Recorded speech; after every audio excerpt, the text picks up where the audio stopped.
Kunento eyenzakalayo ngekhathi sikhula. Umuntu ngekhathi ekhula uba namaphupho angawaxoxeli muntu nje asekhanda lakhe yedwa. Amaphupho isikhathi esiningi kuba uyiphuphele nje ukuthi mhlampe uma ngabe usukhulile usuneminyaka ela ko-40 kuya ko-50, uzobe usutholeni empilweni, noma usu-achiveni.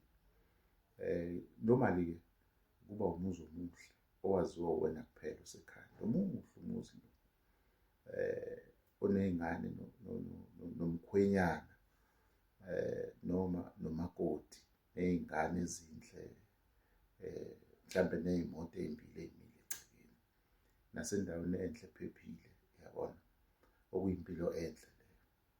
Nawu usukhulile-ke, usufikile kulowo 40, ayenzekanga leyo nto.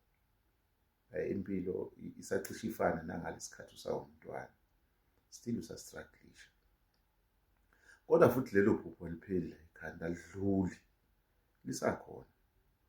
Ukuthi liyokwenzeka noma alizukwenzeka lona alifuni ukudlula. Into nje e-permanent kuwena, mhlawumpe uyoze ufe nayo. Now, sikhuluma la ngo-legacy builder, ongalenza iphupho leli onalo ekhanda lifezeke. Yize mhlawumbe usu-give-up-ile ukuthi kuloke lenzeke kodwa. Noma wena usu-give-up-ile kodwa lona iphupho likhona ekhanda. Sine-legacy builder-ke la ey'ngane zakwethu.